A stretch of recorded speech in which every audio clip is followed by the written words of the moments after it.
Veganism has exploded in popularity across the world. The word vegan was coined by Donald Watson, a British woodworker, in November 1944. Veganism is about eliminating unnecessary sufferings to the sentient beings as practical as possible. It's scientifically proven that animals are sentients who have feelings and emotions just like us. They experience a range of emotions such as fear, joy, pain, and pleasure just like humans do. Vegans opt for complete plant-based diet because, like humans, animals too have a right of life and freedom. Vegans find that it's unjustified to enslave animals and exploit them for animal products such as dairy, eggs, and meat.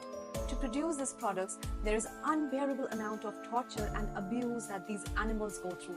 To stop this cruelty against animals, vegans don't use any products practical as possible, be it foods, clothes, and entertainment. For production of milk, dairy cows are forcefully pregnant multiple times and their calves are taken away from their mother within 24 to 48 hours, which is traumatic for both. Male calves are an unwanted byproduct of the milk production industry and are killed shortly after birth.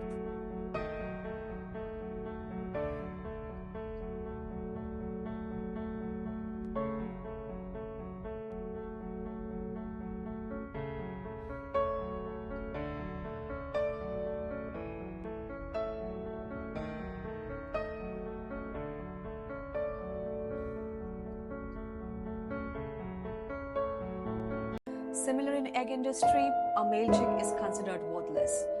They are sorted from females and dropped into metal grinding machines or gassed to death. The killing of day-old chicks happens in all commercial egg production systems, be they cage, barn, organic, or free range.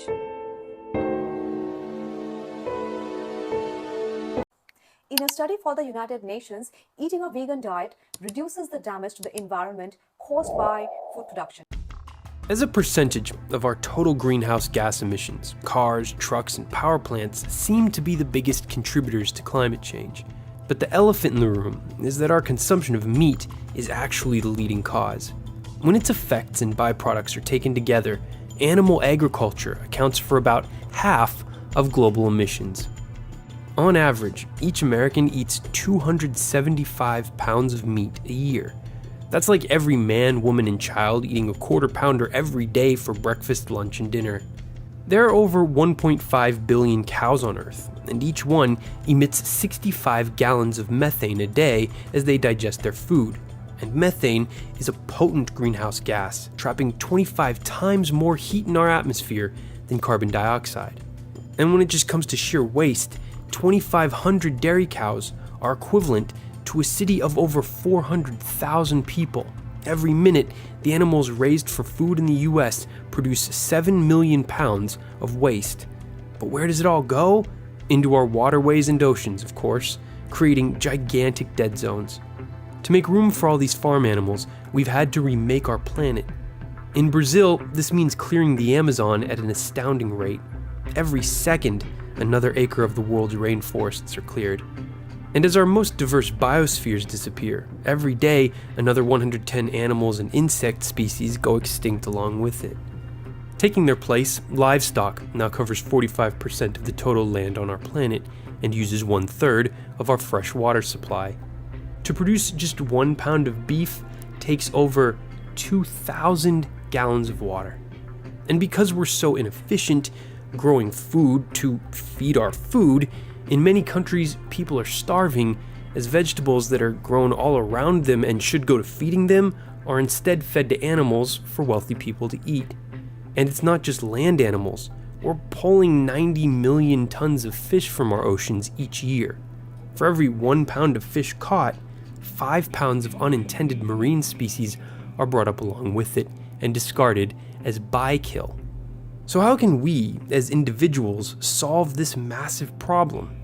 Simply put, we can eat a lot less meat and dairy. Every acre of land gives us a choice. We can either use it to grow 250 pounds of meat or 25,000 pounds of plant-based food. Even though it's too extreme for most of us, it's worth considering that a person who follows a vegan diet, meaning they eat no meat and dairy, produces 50% less CO2 and uses 1/11th the amount of oil, 1/13th the water, and 1/18th the land compared to a meat eater. Of course, going completely vegan is really hard. I love a good burger, chicken breast, or cheese pizza every once in a while, but by becoming more educated and mindful about the costs to our environment, I've significantly cut down on the amount of animal products I consume. The side benefits are that I'm healthier and I'm not contributing nearly as much to the inhumane treatment of animals.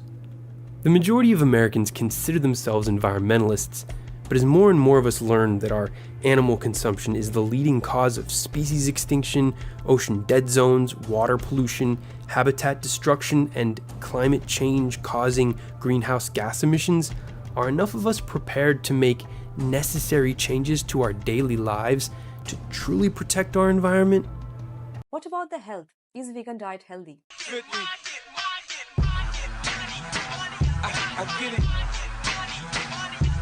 Hi, Nas Daily. I'm Patrick Baboumian, and I'm a vegan strength athlete.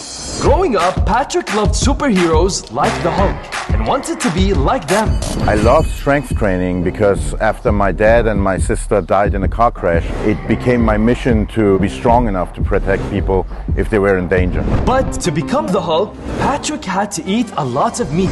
He ate 1 chicken, 30 raw eggs, 3 kilograms of yogurt, and sometimes drank up to 10 liters of milk every single day. That's what everybody did, and that's what everybody told me to do, so that's what I did.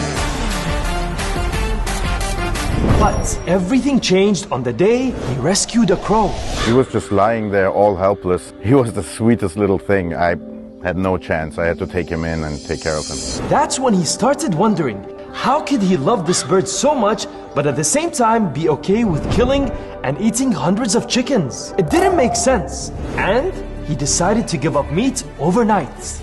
I was vegetarian for 6 years before I went vegan. At that time, I was really afraid to lose all my muscle and strength if I wouldn't consume eggs and dairy. Over time, he did more research and eventually became completely vegan. Milk especially can reduce your body's ability to absorb iron. So the very thing that I thought was helping me build muscle and strength was actually holding me back. So he replaced milk with soy milk, eggs with beans, and chicken with tofu. And something crazy happened. He got stronger. He was able to lift heavier weights. He recovered from his workouts faster, and his blood pressure became lower. Most bodybuilders and strength athletes have problems with high blood pressure. The amount of muscle that we hold needs to be supplied with blood, and that's extra work for the heart. He got so strong that eventually he became the strongest man in Germany, and even broke multiple world records. I was strong before, but I got way stronger after going vegan. The truth is, Patrick didn't go vegan to prove a point or to become famous. He just did it because he loved animals. But somehow, it made him stronger. And his actions have inspired thousands of bodybuilders and weightlifters all around the world to go vegan. I had this idea in my head that you have to drink milk and eat meat to be strong, but that's simply not true. Patrick shows us that being strong isn't just about having huge muscles and carrying heavy weights. It's about having a kind heart and treating every single being on the planet with love and respect. Would you consider veganism by refusing to inflict pain and suffering to these sentient animals? I would highly advise everyone to kindly watch these documentaries and let me know in the comment section what do you think about it.